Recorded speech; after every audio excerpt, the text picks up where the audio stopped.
Hello everyone. Welcome to learning her zone. और मैं आज स्टार्ट करूंगा ट्रिग्नोमेट्री। ठीक है ना। ट्रिग्नोमेट्री का मेरा ये फर्स्ट लेक्चर है और मैं आपको एनसीईआरटी एग्जाम्पलर से मैं आपको करवाऊंगा, क्योंकि एनसीईआरटी बुक में तो बहुत सारे कम क्वेश्चन हो गए हैं और ये हमारी ओल्ड एनसीईआरटी है। ओल्ड एनसीईआरटी की जो मैं एग्जाम्पलर है बुक होती है उसी की पीडीएफ से मैं पढ़ा रहा हूँ, जरा ध्यान से देखना। ठीक है। और ये इंपॉर्टेंट है, इसमें बहुत अच्छे अच्छे क्वेश्चन होते हैं और कुछ क्वेश्चन जो कॉम्प्लीमेंट्री एंगल बेस्ड क्वेश्चन होते हैं वो सारे आपके सिलेबस से जो कट गए हैं, तो जो कट गए हैं उसे मैं नहीं कराऊंगा, जो रिलेवेंट हैं जो आपके पेपर में आएंगे, ठीक है ना, वो सारे कराते जाऊंगा मैं। ठीक है, तो आप लोग जरा ध्यान से देखना और सेशन को लाइक कर देना। ठीक है ना। तो अब चलो स्टार्ट करते हैं। चैप्टर आप लोग को चैप्टर 8 था, अब 7 हो गया है शायद, है ना। तो जरा ध्यान से देखना, आपको मैं ये कराने जा रहा हूँ। जो ओल्ड एनसीईआरटी थी उसमें हमारे चैप्टर 8 है, ठीक है ना, ध्यान से देखना। और इसमें हम लोग को ट्रिग्नोमेट्री में क्या होता है, हम लोग एंगल्स फाइंड करते हैं, ट्रिग्नोमेट्रिक रेशियो क्या होता है, तो मैं आपको थोड़ा सा बेसिक बता देता हूँ, है ना, बेसिक में। तो ट्रिग्नोमेट्रिक रेशियो क्या होता है, ट्रिगोनोमेट्रिक रेशियो, ठीक है ना। तो कितने ट्रिग्नोमेट्रिक रेशियो होते हैं? 6। कौन? साइन, कॉस, टेन, और ये अगर एंगल दे दिया तो थीटा लगा देना। ठीक है। दूसरा, तीसरा, सेक, कॉट और कॉसेक। ठीक है ना। ये 6 के 6 आपके क्या हो गए, आपके ये हैं क्या, 6 आपके हैं ट्रिग्नोमेट्रिक रेशियो। ठीक है ना। अब आगे देखते हैं, चौथा, पांचवा और ये है छठा। तो आपके 6 ट्रिग्नोमेट्रिक रेशियो हैं, साइन, कॉस, टैन, सेक और कॉट और कॉसेक। ठीक है। तो ये हो गया आपके ट्रिग्नोमेट्रिक रेशियो। अब हम लोग देखते हैं, अब मैं आपको बताता हूं कि सबके रेसिप्रोकल कौन कौन से हैं, है ना। रेसिप्रोकल की अगर मैं बात करूं, रेसिप्रोकल रेसिप्रोकल आपसे जब भी पूछा जाएगा तो साइन थीटा का होता है 1 बाई कॉसेक थीटा। अगर कॉस का पूछ दे तो आप याद रखना 1 बाई सेक। ठीक है। और टेन का पूछ दे तो आप 1 बाई कॉट बोल देना। ठीक है, कॉट थीटा। अब सुनो, तो इसका मतलब ये है कि मैं अगर आपसे बोलूं कि अगर आपको मैं साइन कॉस, अगर साइन थीटा की वैल्यू में बोलूं कि पी अपॉन में एच होता है ना, परपेंडिकुलर। देखो जरा, एक ट्रायंगल के मैं यहाँ पे ट्रायंगल बना हुआ है, ये ट्रायंगल है, ये हमारी 90 डिग्री है, 90 डिग्री के सामने वाला ये हाइपोटेनियस हो जाता है। एंगल जिसको कंसीडर किया है उसके जस्ट सामने जो होता है ना परपेंडिकुलर, और ये होता है बेस। आप एक बात याद रखना कि परपेंडिकुलर और बेस हमेशा क्या होंगे, आपके चेंज हो जाएंगे। परपेंडिकुलर और बेस आपके क्या होंगे बताओ, कि चेंज हो सकते हैं according to reference of angle. ठीक है ना। एंगल अगर बोलूं कि एंगल अगर सर ये ले लूं तब क्या होगा, तो एंगल अगर आप ये लेते हो तो जो बेस है वो परपेंडिकुलर, और जो आपका परपेंडिकुलर है यहाँ पे ये बेस बन जाएगा। ओके। तो अब जरा देखो कि अगर मैं बोलूं साइन थीटा बराबर पी अपॉन एच, तो क्या मैं बोल सकता हूं कि cosec theta is equal to H upon में पी, उल्टा। ठीक है ना। अगर मैं कॉस की बोलूं, कॉस थीटा बराबर बी अपॉन में एच, तो मैं सेक थीटा बराबर क्या बोल सकता हूं, सेक थीटा हो जाएगा एच अपॉन में बी। ठीक है। ध्यान से देखना, बहुत इंपॉर्टेंट है। Tan theta is equal to क्या हो गया, अगर मैं बोलूं पी अपॉन में बी, तो कॉट बराबर क्या हो जाएगा, बी अपॉन में बी। अच्छा, इतनी बातें आपको समझ में आ गई। अच्छा जरा ध्यान से देखना, अब यहाँ पे कुछ चीजें और, अगर मैं बोलूं कि टेन टेन की वैल्यू 4/3 है, मैं बोलूंगा कॉट की वैल्यू बताओ, तो आप तुरंत क्या करना, इसी को रिवर्स कर देना, इसको नीचे इसको ऐसे कर देना, तो ये क्या हो जाएगा 3/4, यानी रेसिप्रोकल कर दोगे सिंपली। ठीक है ना।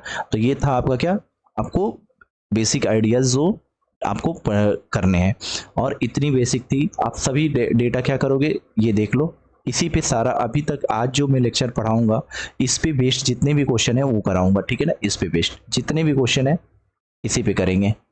ठीक है ना। तो यहाँ पे एक चीज आप कॉमन देख रहे हो कि हम लोग यहाँ पे क्या कर रहे हैं, हम लोग यहाँ पे सब में आप जरा देखिए, जरा जितने भी यहाँ पे मैंने फॉर्मूले लिखे हैं, यहाँ पे जितने भी फॉर्मूले लिखे हैं, इन सभी फॉर्मूले में क्या चीज़ दिख रहा है आपको, वो सबसे इंपॉर्टेंट है। तो आपको यहाँ दिख रहा है P, आपको यहाँ दिख रहा है H और B, ये तीनों दिख रहे हैं। तो जब भी मैं, सबसे पहली प्रायोरिटी आपकी क्या होगी, फर्स्ट प्रायोरिटी, कि आप पहले PBH निकालोगे सिंपली। तो P निकालने का फॉर्मूला क्या होता है, √H² माइनस B²। अगर B निकालना हो तो H² माइनस P²। अगर आपको H निकालना हो, हाइपोटेनिस निकालना हो, तो P² प्लस B²। ध्यान से सुनना, यहाँ पे आप हमेशा याद रखना एक चीज, कि जो हाइपोटेनिस होता है always greater than P and B। तो ये इसलिए, तो जब भी हमें H निकालना होगा तो P और B को प्लस करेंगे, जब हमें B निकालना होगा तो H में से P को सब्ट्रैक्ट करेंगे, P² को, और H² में से B² को सब्ट्रैक्ट कर देंगे, उल्टा। ठीक है ना। तो आप याद रखना। और आप लोग 8th क्लास में पढ़े होगे ट्रिपलेट्स। ट्रिपलेट्स इसका मतलब ये होता है, जैसे मैंने बोला कि 3 और 4 है, तो 3 4 का जो हाइपोटेनियस आएगा वो आएगा 5। ठीक है ना। इस तरीके से कुछ आपको इंपॉर्टेंट याद रखने हैं। ठीक है ना। जैसे मैंने आपको बोला कि 6 और 8 है, 6 और 8 का ट्रिपलेट कितना हो जाएगा बताओ, ट्रिपलेट 10 हो जाएगा। तो इस तरीके से कुछ ट्रिपलेट्स आपको हमेशा याद रखने पड़ेंगे टिप्स पे, जो आपको एमसीक्यूज के क्वेश्चन सॉल्व करने में हेल्प करेंगे, टाइम को बचाएंगे। ठीक है। तो मैं अब आगे बढ़ाता हूँ आपको। ठीक है ना। अब क्वेश्चंस पे चलते हैं, हम लोग धीरे धीरे क्वेश्चन की तरफ बढ़ते हैं। ठीक है ना। आइए देखिए, अब देखो यहाँ पे कुछ एंगल्स वाले दे रखे हैं, एंगल वाले टेबल आप याद रख लेना। इसको एंगल वाले टेबल पे अलग से आएंगे हम लोग। तो कुछ क्वेश्चन पे चलते हैं, ताकि आप अभी आइडेंटिटी बेस, ये रहा क्वेश्चन नंबर, ये तो आइडेंटिटी बेस कहाँ गया, हाँ देखिए पहला क्वेश्चन आया यहाँ पे, एक ये रहा पहला क्वेश्चन 8.1। इन्होंने बोला कि cos A is equal to 4/5। सबसे पहले cos A is equal to क्या है, 4/5। ठीक है। तो cos का फॉर्मूला मैंने अभी थोड़ी देर पहले बताया कि b अपॉन में क्या होता है, h। तो ये बताओ h के कॉरस्पॉन्डिंग आपको क्या दिख रहा है, 5, और b के कॉरस्पॉन्डिंग आपको दिख रहा है 4। मतलब मेरे को ये पता चल गया कि b की वैल्यू 4 है और h की वैल्यू क्या है, 5। तो आप क्या नहीं पता है आपको, मैंने आपको बोला सबसे पहले फर्स्ट प्रायोरिटी होगी PBH निकालना। तो सर इसके बाद हम क्या निकाल लेंगे, P निकालेंगे। तो P निकालने का फॉर्मूला क्या था, H² माइनस B²। तो वैल्यू क्या हो जाएगी, √H² की वैल्यू कितनी है, 5 का स्क्वायर माइनस 4 का स्क्वायर। तो वैल्यू कितनी हो जाएगी, 25 माइनस 4 की वैल्यू कितनी होगी, 16। तो वैल्यू आ जाएगी √9, और ये वैल्यू आ जाएगी 3। P की वैल्यू हमारी 3 आ गई। हमें पूछा है क्या, हमें पूछा है 10। ठीक है। तो सॉल्यूशन इसका हो जाएगा कि tan A is equal to P upon में B। तो जरा बताना P की वैल्यू कितनी आई है, 3, और B की वैल्यू कितनी है, B की वैल्यू कितनी है आपकी 4। तो 3/4 यानी 3/4 B is your right answer. ठीक है ना। पहला क्वेश्चन हो गया इस तरीके की प्रॉपर्टी की। नेक्स्ट आगे बढ़ते हैं, ये रहा दूसरा क्वेश्चन। सेकंड क्वेश्चन जरा देखो, अब की बार आपको दे रखा है क्या, sin A is equal to 1/2। Sine की प्रॉपर्टी आप जानते हो, P अपॉन में क्या होता है, H। तो P की वैल्यू आपको कितनी दे रखी है, 1, और H की वैल्यू आपको दे रखी है, तो B की वैल्यू कितनी हो जाएगी। तो बोलोगे सर H² माइनस P² करो आप। जैसे ही आप H² माइनस P² करोगे तो H की वैल्यू 2² माइनस 1। तो वैल्यू कितनी आ जाएगी बताओ, 4 माइनस 1 यानी √3। तो √3 आपकी आ गई B की वैल्यू। हमें पूछा क्या है क्वेश्चन में, कॉट। तो सॉल्यूशन क्या हो जाएगा, cot theta is equal to, ये बताओ P अपॉन में, तो यहाँ पे हो जाएगा B अपॉन में P। तो B की वैल्यू कितनी आई है, B की वैल्यू √3, और P की वैल्यू कितनी है, 1। तो आपकी √3/1, तो √3/1 इज योर राइट आंसर। ठीक है। अब आ जाओ देखो नीचे, मैंने बोला था कि जो सिलेबस में नहीं होगा उसको नहीं करेंगे। देखो तीसरा नंबर क्वेश्चन कॉम्प्लीमेंट्री, जो आपके सिलेबस से नहीं है अभी, यहाँ पे आ जाइए। ये वेरी इंपॉर्टेंट, इस तरीके के क्वेश्चन आपके बार बार आएंगे, ये आपके पेपर में आ सकता है, एमसीक्यूज में बहुत इंपॉर्टेंट आया भी हुआ है। तो इस क्वेश्चन को कैसे करेंगे, तो जरा ध्यान से देखना। फिर से देखो sin theta is equal to क्या दे रखा है, A, और ये दे रखा है B। आप जानते हो कि ऊपर वाला हमारा sin थीटा में क्या होता है, P, और नीचे वाले क्या होता है, H। तो मैं क्या करूंगा, B की वैल्यू क्या हो जाएगी, √H² माइनस P²।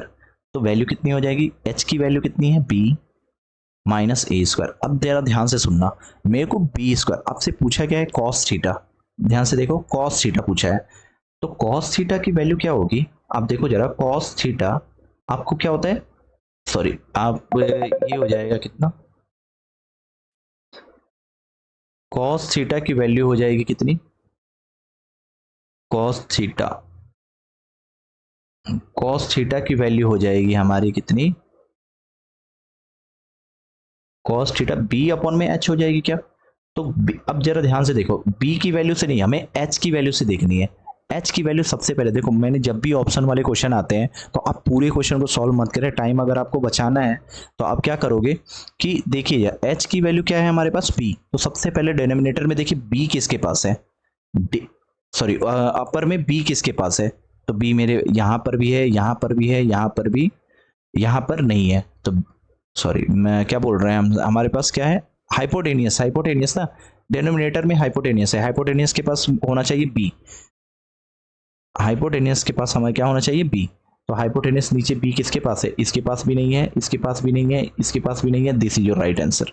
और आप चेक भी कर सकते हो बी की वैल्यू आपकी क्या आई है, root under B square minus A square, और हाइपोटेनियस की वैल्यू बी है, तो यही आपका आंसर हो सकता है, ठीक है ना। तो कुछ क्वेश्चन ऐसे कर सकते हैं, जैसे यहाँ पे ये क्वेश्चन है, रेडियो, ये आपका खत्म, ठीक है ना। तो एंगल वाले बेस्ड क्वेश्चन है, आगे बढ़ के देख लेंगे हम लोग, ये भी एंगल वाले क्वेश्चन है, आगे देखेंगे, ठीक है ना। अभी हम लोग वो क्वेश्चन कर रहे हैं जो आपके विदाउट आइडेंटिटी और सिंपल आपको उस फॉर्मूले पे बने, तो कहाँ गया, और कोई क्वेश्चन देखो, ये रहा आपका, ये भी क्वेश्चन आपका कटा हुआ है, सिलेबस का नहीं है, ये सिलेबस में नहीं है, ये क्वेश्चन देखिए जरा इंपॉर्टेंट, ठीक है ना। तो ये क्वेश्चन कैसा है, ये बोल रहा है आपसे, बहुत इंपॉर्टेंट क्वेश्चन है, जरा देखना, 4 tan theta is equal to 3, ठीक है ना। तो tan theta is equal to मैंने कितना निकाल लिया, 3/4, तो ये बताओ हाइपोटेनियस तो आपको पता है ना, और हम ये भी जानते हैं साइन थीटा अपॉन में कॉस थीटा, कॉस थीटा किसके बराबर होता है, tan थीटा के बराबर होता है, राइट। और tan थीटा की वैल्यू क्या दे रखी है, 3/4। आप एक चीज देख रहे हो, गौर करना, 3 की साइन थीटा की वैल्यू 3 और कॉस थीटा की वैल्यू कितनी है, 4। अब इसको सॉल्व करेंगे, तो जरा ध्यान से, मैं यहाँ पे पुट करता हूँ, यहाँ पे साइन थीटा की वैल्यू कितनी है, साइन थीटा 3 है, तो यहाँ पे 4 इंटू 3 माइनस कॉस थीटा की वैल्यू कितनी है, 4, और नीचे देखो 4 इंटू 3 प्लस 4, सॉल्व कर लो, 8, और नीचे कितना आएगा, 12 4 16, 1/2, तो वैल्यू कितनी आएगी, 1/2, 1/2, सी इज योर राइट आंसर, खत्म क्वेश्चन, इतना छोटा क्वेश्चन था। आगे बढ़ते हैं, आगे देखते हैं क्वेश्चन कुछ इस तरीके का। अब कुछ है क्या और एक्सरसाइज में, और कोई क्वेश्चन नहीं, अब कोई क्वेश्चन ऐसा नहीं है, ठीक है ना। तो इस तरीके के क्वेश्चन, और आपके एक्सरसाइज में भी ऐसे क्वेश्चन है, कभी कभी आपको बोल दिया जाता है कि अगर tan थीटा 3/4 है तो आप ऑल ट्रिग्नोमेट्रिक रेशियो फाइंड करें, तो आज आपका होमवर्क दे देता हूं मैं, होमवर्क है ये आपका, करके दिखाना, tan theta is equal to 1/2, ठीक है, आपको ऑल ट्रिग्नोमेट्रिक रेशियो निकालना है, फाइंड ऑल ट्रिग्नोमेट्रिक रेशियो, ठीक है। थैंक यू फॉर वॉचिंग, और इस तरीके से देखते रहिए। अब नेक्स्ट लेक्चर में आपको लाऊंगा मैं प्रॉपर्टी बेस्ड क्वेश्चन, ठीक है ना, और इसी एग्जांपल बुक के थ्रू कराऊंगा मैं, एमसीक्यूज के थ्रू भी क्वेश्चन हो जाएंगे आपके, और कॉन्सेप्ट भी हो जाएंगे, ठीक है ना। तो नेक्स्ट क्लास में हम लोग मिलते हैं, तब तक के लिए बाय, थैंक यू।